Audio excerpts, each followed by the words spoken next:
தேசிய ஜனநாயக கூட்டணியில் சிங்கத்தமிழர் முன்னேற்றக் கழகத்திற்கு ஒரு தொகுதி ஒதுக்கப்பட்டிருப்பதாக சிங்கத்தமிழர் முன்னேற்றக் கழக தலைவர் ஆர்.வி. பரதன் தெரிவித்திருந்தார். இந்நிலையில் அந்த தொகுதியில் அவர் போட்டியிடுகிறார். மண்ணச்சநல்லூர் தொகுதியில் ஆர்.வி. பரதன் போட்டியிடுகிறார். அதிமுக பொதுச் செயலர் கே. பழனிசாமி, சிங்கத்தமிழர் முன்னேற்றக் கழகத்தினுடைய தலைவர் ஆர்.வி. பரதனிடையே தொகுதி உடன்பாடு கையெழுத்திடப்பட்டிருந்த நிலையில் தற்பொழுது மண்ணச்சநல்லூர் தொகுதியில் ஆர்.வி. பரதன் போட்டியிடுகிறார். சிங்கத்தமிழர் முன்னேற்றக் கழக தலைவர் பரதன் அளித்த பேட்டியை தற்பொழுது பார்க்கலாம். சிங்கத்தமிழர் முன்னேற்றக் கழகத்திற்கு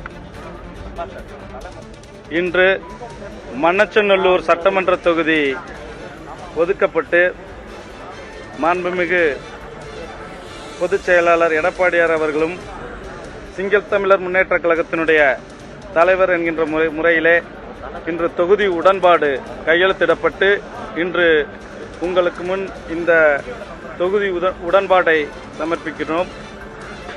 இந்த வருகின்ற சட்டமன்ற தேர்தலில் மத்திய மண்டலத்தில் மிக ஆளுமையாக இருக்கக்கூடிய எங்களுடைய சிங்கத்தமிழர் முன்னேற்றக் கழகம் எங்களுடைய தலைவர் ஐயா ஆர்.வி. அவர்களின் ஆலோசனையின் பேரில்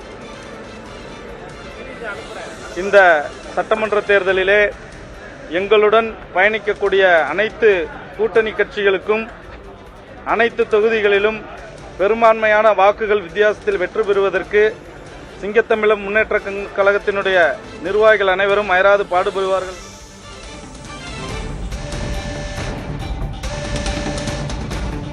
தேசிய ஜனநாயக கூட்டணியில் சிங்கத்தமிழர் முன்னேற்றக் கழகத்திற்கு மண்ணச்சநல்லூர் தொகுதி ஒதுக்கீடு செய்யப்பட்டிருந்தது. இதில் சிங்கத்தமிழர் முன்னேற்றக் கழகத்தின் தலைவர் ஆர்.வி. பரதன் போட்டியிடுகிறார். இரட்டை இலை சின்னத்தில் போட்டியிடுகிறார்.